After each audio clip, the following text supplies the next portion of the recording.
What's up, Interworld? And we are back at it again. My birthday just passed, so I decided to give myself a brand new set of brakes for my brand new Toyota Tacoma. Actually, take it back. It's not a new Toyota Tacoma because if it was to be new, there'll be no need for me to change brakes. Anywho, most of you guys that own your own automobile, you have to get done your brakes sooner or later. So I figured to do a DIY, give it a crack since this is gonna be my first time. Hopefully we can hit it out of the ballpark. So enough talking, let's get to it. Woo! Since this is a gift to me, I decided to upgrade my rotors. The reason why, because if I was to take my truck to a car shop, what they would charge me just to replace the brake pads would be just about the same amount as what I just spent for my rotors and brake pads. Now, to my knowledge, every step that I'm about to do is the same steps that you need to follow for a 2016 and newer Toyota Tacoma. And by the way, just to clarify, I am not no certified mechanic. I just love taking DIY challenges and making videos that hopefully will motivate yourself to tackle challenges just like me and having new brakes by the end of the day. Let's go. And I'll be upgrading my rotors to slotted and drill because they look way cooler and better performance. By having all the drill holes will help the rotors breathe and stay a lot cooler. Having the slotted around the rotors will allow for better bite, more friction, and adding more braking power, which means perfect for any racing or towing driving demand. Well, now that I've done all the research that I can possibly done, it's time for me to take the cap off, break loose the nuts, start jacking the truck up, and let's get our hands dirty.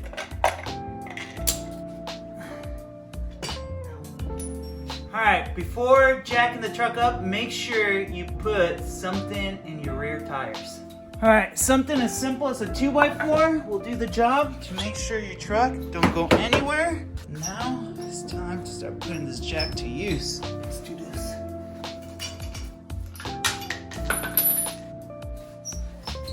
Alright guys, now that I got my jacks and everything safe and secure, there's never too much of a safety caution, so I'm gonna put my rims right under the truck. More safety precautions, right? Alright, so first step I'm gonna do is remove the pin so we can release the brake pads, and then we'll go from there. One other thing, make sure you take photos so you remember how everything goes back together, or option B is go to the other side and look how everything looks so you get an idea. But I'm gonna go with option A because I like to be in front of the camera, so I'm gonna go for a selfie time.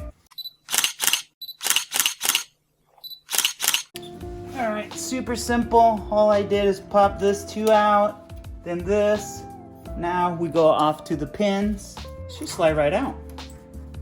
Right there, right here. Boom. Alright, so then we have problem number one, which the brake pads are stuck together, so we will have to use a screwdriver. Alright, got the screwdriver. Fairly easy. Voila! See, I have plenty of life. This is my birthday gift. I'm going big and gonna put some new ones. One thing I forgot to do is to turn my ignition so I was able to spin my wheel to give me more room to work around the caliper, but amateur hour around here, so move on with what I have. Super simple, we just have two bolts 17, I already broke them loose, so let me keep unscrewing away. I forgot one more bolt for the brake fluid guide, which is a size 12. By the way, people always recommend to put a box below where your work area is and then you don't drop anything. But I'm a ninja, so I don't need that box. Oh, free, yes. Strap it somewhere around here so it's not dangling. And ta-da, it's floating. And as I said before, normally there'll be a lip. That's when you notice that it's time for you to replace your rotors. But since it's a birthday gift, I'm just gonna retire this one a little early, even though it still has plenty of life. You get a couple hits, and the rotor should come out. So, goodbye old, hello new. Oh, that's gonna look real mean. I think I'm gonna paint it for extracurricular activity points, or extra credit, whatever you wanna call it. So my paint is fairly simple. Basically apply the caliper cleaner, degreaser, and removes anything so it's ready to be painted. But enough of my talking, let's start spraying. Ooh, this is turning out good.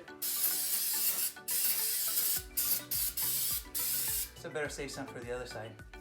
All right, I guess we just let it rest, wipe it down, and we start painting. See if I'm a Picasso. Oh, that looks nice.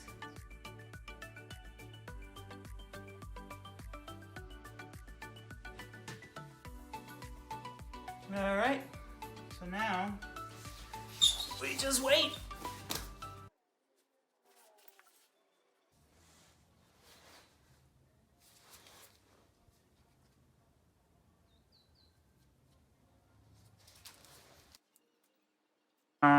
I guess you can call this the behind the scenes in the movie magic when I have to wait for that paint to dry up. Come on, going down my process. Bye-bye, old bone stock rotor.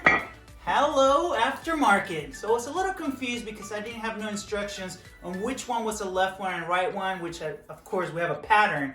But what these are called the ventilation vanes or something like that. Mines are straight, so it does not matter if it goes left or right. But if you were to have vanes that actually have a swoop, then you definitely want to go with a pattern to the point it will blow everything away. And that's the way to do it if you were to have that style, but I don't, so I can go with any of them and I have it right. So it's like a guaranteed A or 100%. Any option will be a passing grade. With this style of rotors, I can pick left or right, and I got the right answer. Let's get working. All right, now that we got everything back together, it's time to put the new brake pads. All right, so next step is to make sure you All right, the next step is to put your brake pads in. And you gotta make sure each rotor has one brake pad that is gonna have this little metal piece that is gonna indicate once your brake pads start wearing down to the point they're almost to the metal, it's gonna be scraping against your rotor, making this loud noise, telling you, hey dude, it's time for you to place your brake pads. So as that said, next step will be to put your grease, just like that. It's time for us to slide in our pins. On to the next step. I guess now we got the new springs in here. So that's it, springs go back on.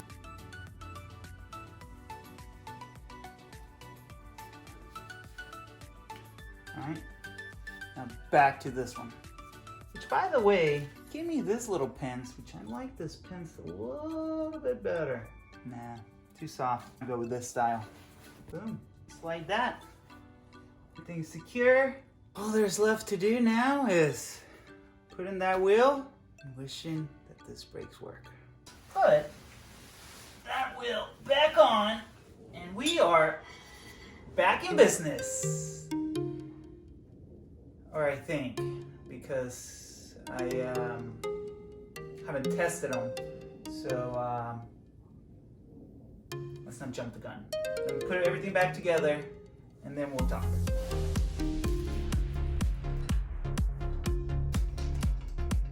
All right, it's time to lower it.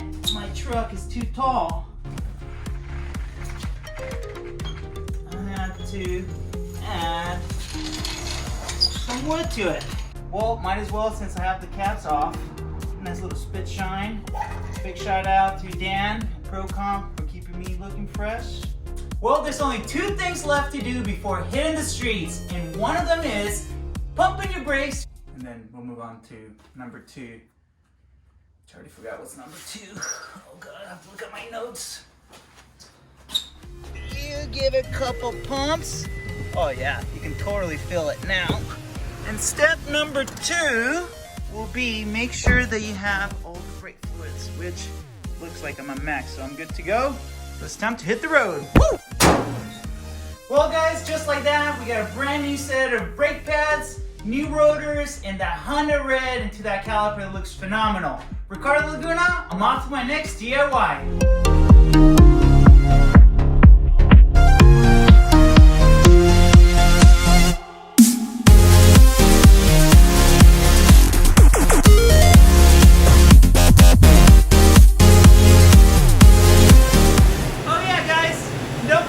Like and subscribe. subscribe, and if you have any questions, comment below. Let's see if those brakes work. Oh yeah, look at that. Wow, super pleased. No, but for real, super pleased.